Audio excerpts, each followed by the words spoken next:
They say there's a place where black men live free, where children are born without knowing chains, where the word master doesn't exist. I didn't believe it. How could I? My name is João. I'm 17 years old, and all I know are these walls, this dirt floor, and the weight of the impossible. But that night in 1680, old Tomás whispered a name that would change everything. Palmares. Colonial Brazil was a machine for grinding human flesh. Every day we woke before sunrise. Every day Captain Barbossa's whip reminded us of our place. Every day dozens died in the sugar mills. We were property, less than animals. And the system was perfect. For every one who escaped, 10 were captured. For every rebellion, 20 were hanged as examples. How could a Quilombo survive, surrounded by this empire of blood? 3 nights later, Tomás took me to the edge of the forest. Under the gaze of the stars, he drew in the dirt a map he'd kept for 40 years. Palmares is no legend, boy. It's a nation. 20,000 free souls living in Alagoas. 100 years resisting. 100 years that the Portuguese Empire can't destroy. He placed in my hands a small wooden symbol marked with signs I didn't recognize. Take this. If you get there, they'll know you're one of ours. In that moment, the impossible got an address. Palmares wasn't just a hideout for fugitives.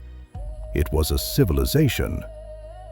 Founded in 1580, it resisted for over 100 years against the most powerful empire in the world. 20,000 people lived free in multiple villages scattered across the Serra da Barriga. They had their own government. They cultivated manioc, corn, beans. They raised pigs, chickens. They traded with local merchants who preferred their products over the plantations. Children were born free without knowing the meaning of the word slave. And leading it all, a man born free in Palmares in 1655. Zumbi.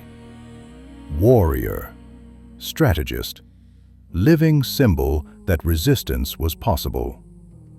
But in 1694, the governor of Pernambuco decided that Palmares was an intolerable affront. Not just for the loss of property, every Quilombola was a slave worth gold. It was the symbol. Palmares proved that black people could govern themselves, could prosper, could resist. That was more dangerous than any rebellion. So they mobilized 6,000 men, the largest army ever assembled in colonial Brazil. Experienced bandeirantes, heavy artillery, a single objective: destroy Palmares once and for all. When I heard Captain Barbossa's plans, I understood. If I wanted to see this impossible place, I had to leave that night, or never. 3 days in the forest, 3 days hearing Captain Barbossa's dogs getting closer and closer. My feet bled. I drank water from muddy puddles. I slept in trees, fearing jaguars. But Tomás's map was engraved in my mind, and the wooden symbol pressed to my chest was my only protection. On the 3rd dawn, when I no longer had strength for another step, a shadow emerged from the trees. A black man, armed, free. I showed the symbol. He smiled. "Welcome to Palmares, brother." Words I never thought I'd hear. But the Palmares I found wasn't the peaceful city I imagined. It was a nation at war. The siege had already begun. 6,000 soldiers surrounded the Serra da Barriga. Inside the walls, they prepared for the final battle everyone knew was coming. And there he was, Zumbi. He wasn't a mythical giant. He was a 40-year-old man, full of scars, with eyes that had seen too much. But when he spoke, everyone listened. When he pointed, everyone followed. "They come to destroy our body," he told the assembly of warriors. "But they cannot destroy our idea. Once we've proven we can be free, that truth lives forever." Dandara, fierce warrior who fought alongside Zumbi, handed me a spear. "You came to live free, brother? Then you must be willing to die free."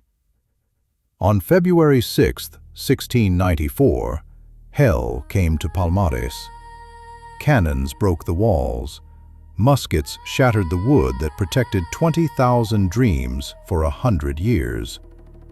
But the warriors of Palmares didn't flee. They fought. Men, women, even children took up arms. I, who 3 days before only knew the hoe, held a spear stained with blood. For the first time in my life, I wasn't following orders. I was choosing, and I chose to stay. Zumbi fought like 10 men, but even he was mortal. Wounded, surrounded, he had the choice: surrender or die free. He chose the cliff. On November 20th, 1695, Zumbi was killed. They decapitated his body and displayed his head in the public square, hoping to kill the myth. They didn't know they were creating an immortal. Palmares fell. But what Zumbi built couldn't be destroyed with cannons. I survived, me and hundreds of others. We scattered through the forest. We formed new Quilombos, smaller, more hidden, but alive. And wherever I went, I told the story of the skeptical boy who didn't believe in freedom, of the impossible place that existed for 100 years, of the man who chose to die standing rather than live on his knees. Every person who listened carried Zumbi inside them. Every child born free in a new Quilombo was proof that he won. They killed Zumbi, but they couldn't kill what he represented. Because freedom, once proven possible, becomes inevitable. I died old. I died free. My children were born free. Their children were born free. The chain was broken. And when I closed my eyes for the last time, I saw Zumbi smiling. He knew. He always knew.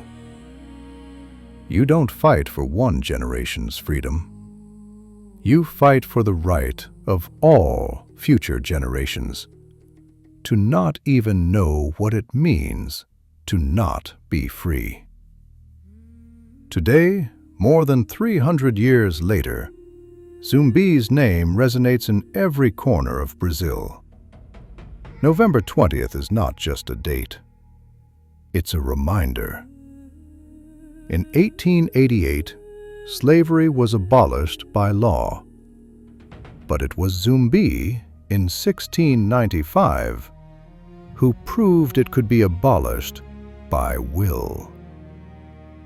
They didn't want you to know this story. Why? Because black heroes destroy narratives of inferiority. Because Palmares proves that freedom is not given, it's conquered.